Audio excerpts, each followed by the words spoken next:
Question one all source of light 4 metre below कुछ bulb यहाँ पर है सरफेस से top surface 4 metre below water surface refractive index 5/3 है यहाँ 5/3 in order to cut off all the light coming out of the surface minimum diameter of the disk based on the surface of water यानी ये निकालना है हमको ये वाला area निकालना है एरिया को कवर कर लें मिनिमम डायमीटर जिससे ये पूरा से लाइट आई ही नहीं फिगर में देखेंगे हम लोग ये अगर सरफेस को ग्रेज करती हुई जा रही है ये एंगल होना चाहिए क्रिटिकल एंगल मालूम है म्यू का फॉर्मूला क्या होता है 1/sin म्यू की वैल्यू गिवन है क्वेश्चन में 5/3 साइन सी हो जाएगा यहाँ पे 3/5 तो ये tan निकालेंगे तो ये दिया हुआ है सी साइन सी की वैल्यू 3/5 पाइथागोरस के और हो जाएगा फिगर में tan सी 3/4 फिगर में हम tan सी लेंगे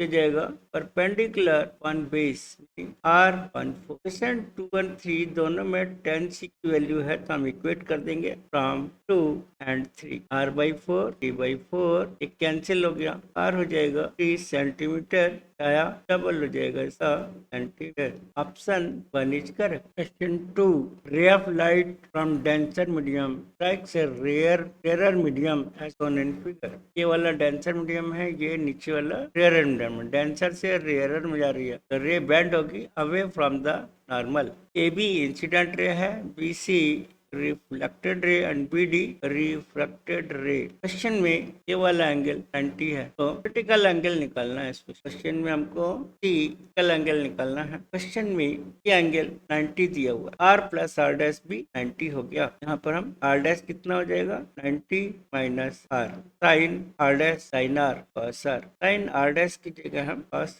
आर लिखे अगर रे डेंसर से रेयर जा रही है तो म्यू का फॉर्मूला होगा साइन आर अपन साइन आई होता है I and R angle of reflection and incident दोनों सेम I की जगह हम R लिख रहे हैं क्योंकि इक्वल है और साइन आर डैश की जगह cos R लिखेंगे अपॉन साइन R या म्यू की जगह लिखेंगे 1/tan R सेकंड केस में म्यू हमको मालूम है और टोटल इंटरनल रिफ्लेक्शन क्या होता है sine R upon sine I पर यह एंगल क्रिटिकल के लिए 90 हो जाएगा आर वाला साइन आई अगेन हम आ लिखे या डायरेक्टली लिख लेते हैं हमको मालूम है सी यानी 1/sin C क्वेश्चन 1 2 दोनों को हम इक्वेट करते हैं अगर फ्रॉम 1 and 2 ये 1/tan R 1/sin C क्या मिल जाएगा sin C is equal to tan R C angle critical is given by sine inverse tan दोनों को हमने इक्वल किया इक्वेशन 1 2 से सी की वैल्यू मिल गई question 1 is correct question 3 light enters at an angle of incident 1 alpha transparent rod of refractive index n पर mu की जगह लिखा for what value of refractive index material of the rod light once entered into will not come out from the lateral whatever be the angle of alpha की कोई भी value हो यहाँ TIR होगा या ये ग्रेजिंग से सरफेस से टच करते हुए रे निकल जाएगी सरफेस से मीडियम डेंसर से रेयर मीडियम में कोई भी रे नहीं आएगी भले ही अल्फा की कोई भी वैल्यू हो चाहे लिमिटिंग केस हम इसको 90 ले लेंगे यहाँ पर TIR new should be greater than 1/sin C critical angle अगर इक्वल होगा तो ग्रेजिंग एंगल ज्यादा है तो ये टी मीडियम में वापस रिफ्लेक्ट हो जाएगी टोटल इंटरनल बात करते हैं आप ट्राइंगल में देखेंगे तो बीटा प्लस सी ये दिया हुआ है 90 सी की जगह हम लिखेंगे 90 माइनस बीटा साइन सी की जगह 90 माइनस बीटा यानी sine C is cos sine C की जगह कॉस बीटा लिखेंगे इक्वेशन 1 क्या हो जाएगी लिमिटिंग केस में हम इसे इक्वल करके साइन सी की जगह कॉस इक्वेशन अब फर्स्ट सरफेस में ले रहे हैं जो का फॉर्मूला होता है sine I upon sine R sine I यानी अल्फा आर लिमिटिंग केस के लिए कोई भी एंगल हो इंसिडेंट्स का तो अल्फा को हम लिख रहे हैं 90 डिग्री और एनी एंगल क्वेश्चन में दिया तो इसको 90 लिख लेंगे साइन 90 1 हो गया 1/sin क्वेश्चन 2 and 3 म्यू की वैल्यू है इसका राइट हैंड साइड भी इक्वल होगा लिखेंगे from 2 and 3 1/cos beta is equal to 1/sin beta से cos beta sin beta equal हो गया तो लिख सकते हैं sine 90 minus beta sine beta, 90 minus beta equal to beta, two beta is equal to 90, so beta equal to 45 degree. मतलब question 2 में mu 1 upon cos beta, mean beta की value 45 है, कॉस 45 1/√2 होता है और जाके रूट पर जाएगा, यानी म्यू की वैल्यू लिमिटिंग केस में है फॉर TIR म्यू से ज्यादा होना चाहिए, तब हमको TIR मिलेगा। कोई भी रे रेयर मीडियम में नहीं जाएगी। Question 4, in total internal reflection angle of incident equal to focal angle for the pair of medium denser and rarer, what will be the angle of refraction? तो डेफिनेशन ही है ये। तो अगर हम ये एंगल इंसिडेंट एंगल I है तो refracted angle R होगा। इन केस अगर थोड़ा सा इसे और हल्का ज्यादा कर दें I equal to C critical angle, अब ये रेजिंग रे बन जाएगी और ये एंगल होगा R डिग्री। ये डेंसर मीडियम होना चाहिए, ये रेयर। यहाँ पर नेसेसरी कंडीशंस हैं for TIR. Number 1, ray must move from denser medium to rarer medium. Second, I should be greater than C critical angle. यहाँ अगर हम क्रिटिकल एंगल लेते हैं, डेंसर मीडियम से जा रहे हैं, sine R upon sine I ये 90 हो गया, तब ये एंगल I C हो जाएगा। 1 अपॉन साइन C ये फॉर्मूला हो गया between relation mu refractive index of medium and कैल एंगल में। यहाँ R की वैल्यू 90 होनी चाहिए। Option 1 is correct. Question 5, optical fibre are based on total internal इसके यूजेज भी हैं, तो ऑप्शन यहाँ पर हो जाएगा 2 correct. Fibre optical fibre based on total internal reflection. Question 6, for the given incident ray as shown in figure condition of total internal reflection required refractive index of the prism. यहाँ पर बोल रहे हैं कि इस सरफेस से incident ray enter कर रही है, यहाँ ये रिफ्रैक्शन हो रहा है। इस वाली सरफेस पर यहाँ TIR चाहिए, तो हमें मिनिमम म्यू कितना होगा ये निकालना है। इसको हमने फिगर को रीड्रॉ कर लिया। ये इंसिडेंट रे हो गई सरफेस 1 से सरफेस 2 में, डेंसर मीडियम में, ये डेंसर मीडियम में रेयर से सपोज एयर से डेंसर मीडियम में जा रहे हैं, और यहाँ पर ये एंगल है I जो कि इससे ज्यादा है, तब ये रे ऐसे आएगी। अगर C के इक्वल हो जाए तो ये रे इधर मूव कर जाता है, रेजिंग रे ये वाली, ये एंगल 90 होगा। टोटल इंटरनल रिफ्लेक्शन अगर कंडीशन लें हम लोग, तो mu is equal to rare से डेंसर इस वाली सरफेस की बात करेंगे, ये साइन R 90 यानी 1 बाई साइन C होगा। और अब फर्स्ट सरफेस से ले रहे हैं sine I 45 point sine R, ये होता है म्यू। अब इस वाले ट्रायंगल की बात करें, R प्लस C 90 है, R हो जाएगा 90 minus C sine R, sine 90 minus C sine R, यानी cos इक्वल हो गया 80। यहाँ पर साइन R की जगह cos C लिखेंगे, तो साइन 45 की वैल्यू होती है 1/√2 sine R cos C equal to mu. यहाँ पर साइन C क्वेश्चन 1 से साइन C की वैल्यू हो गई 1 बाई म्यू में एक ट्रायंगल फॉर्म किया, ये एंगल C है साइन C यानी 1 अपॉन म्यू हाइपोटेन्यूज। तो पाइथागोरस थ्योरम यूज करके बेस हो जाएगा ये √μ² माइनस 1। यहाँ पे cos C की वैल्यू लेना चाहते हैं इस ट्रायंगल से, base upon hypotenuse. cos C की वैल्यू हम इक्वेशन 2 में पुट कर रहे हैं, तो 1 upon √2 cos C μ² minus 1 upon mu चला गया, म्यू से म्यू कैंसिल, यहाँ पे मिल जाएगा हमको ये √2 μ² माइनस 1 स्क्वायर कर देंगे तो 2 μ² माइनस 1, यहाँ पर हमको